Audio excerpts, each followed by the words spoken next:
നമസ്കാരം. ഈ ഒരു വീഡിയോ ചെയ്തതെന്ന് വെച്ചാൽ നമ്മുടെ നാട്ടിൽ നിന്നൊക്കെ വിദേശ രാജ്യങ്ങളിലേക്ക് പഠനത്തിനായിട്ടും അല്ലെങ്കിൽ മൈഗ്രേറ്റ് ചെയ്ത് ജോലിക്കായിട്ടൊക്കെ പോകുന്ന ആൾക്കാരെ ഉദ്ദേശിച്ചാണ്. നമ്മൾ ഈ നാട്ടിൽ കാണിക്കുന്ന വിളച്ചിൽ അവിടെ എടുത്തു കഴിഞ്ഞാൽ ചിലപ്പം നാട്ടിൽ തിരിച്ച് ചിലപ്പോൾ പോരാൻ പോലും പറ്റാത്ത അവസ്ഥയിലേക്ക് വരും.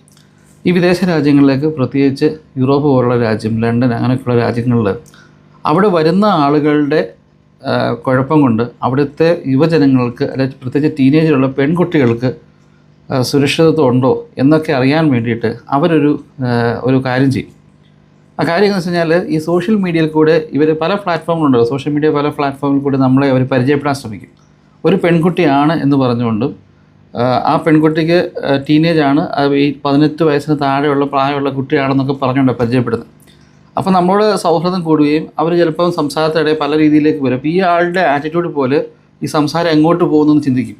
നമ്മൾ ആ കുട്ടിയോട് വളരെ മോശമായി ലൈംഗിക ചൊവ്വയുള്ള സംസാരിച്ച് കഴിഞ്ഞാൽ നമ്മളെ കാണണമെന്ന് പറയുകയും പുറത്ത് വെച്ച് കാണാൻ ശ്രമിക്കുകയും ചെയ്യുന്ന സമയത്ത് നമ്മളെ പോലീസ് ഒന്ന് അറസ്റ്റ് ചെയ്യും.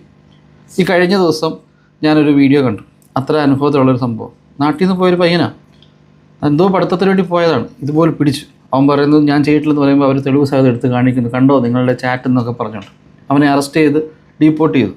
ആ ചാനൽ കണ്ടപ്പോൾ തൊട്ടാണ് പിന്നീട് അങ്ങനത്തെ പല പല വീഡിയോസ് റെഫറൻസ് വരുന്നത്.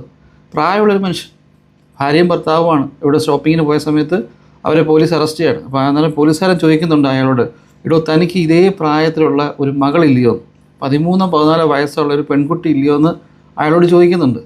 ഈ പെൺകുട്ടിയോട് താൻ എന്ത് വൃത്തിയോടൊക്കെയാണ് ഈ സംസാരിച്ചേക്കുന്നത്? പെൺകുട്ടിയല്ല, ശരിക്കും പെൺകുട്ടിയെന്ന് അഭിനയിച്ച് നിൽക്കുന്ന ആളോട് എന്തൊക്കെ വൃത്തിയോടെ സംസാരിച്ചത്.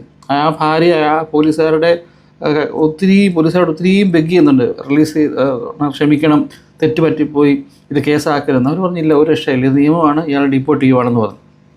ഞാൻ പറഞ്ഞ്, നമ്മൾ ലക്ഷങ്ങൾ മുടക്കി നല്ലൊരു ഭാവി ഉണ്ടാകണമെന്ന് കരുതി, നല്ല പഠിത്തവും അവിടെ തന്നെ ജോലിയൊക്കെ കിട്ടി നല്ല ലൈഫ് സ്റ്റൈലൊക്കെ മാറും എന്ന് കരുതി നമ്മൾ വിദേശ രാജ്യങ്ങളിൽ പോയിട്ട് നാട്ടിലെ ഈ വിളച്ചിലൊക്കെ അവിടെ എടുത്തു കഴിഞ്ഞാൽ രാജ്യം വേറെയാണ്.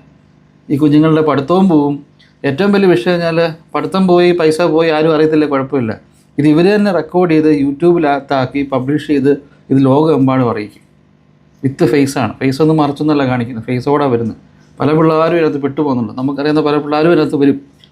സൂക്ഷിക്കുക കുഞ്ഞുങ്ങൾ പോകുമ്പോൾ, പ്രത്യേകിച്ച് പേരൻസ് പറഞ്ഞു കൊടുക്കുക, കുഞ്ഞുങ്ങളുള്ള ആൾക്കാർ ശ്രദ്ധിക്കുക, അല്ലെങ്കിൽ കുട്ടികൾ ശ്രദ്ധിക്കുക. ചെന്ന് പോയുമ്പോൾ നിങ്ങളുടെ പഠിക്കാൻ പോയാൽ മര്യാദയ്ക്ക് പഠിക്കുക, പഠിച്ചാൽ കഴിഞ്ഞ് നല്ല ജോലിക്ക് കയറുക, നല്ലൊരു ഭാവി നിങ്ങൾക്ക് ഉണ്ട് അവിടെ.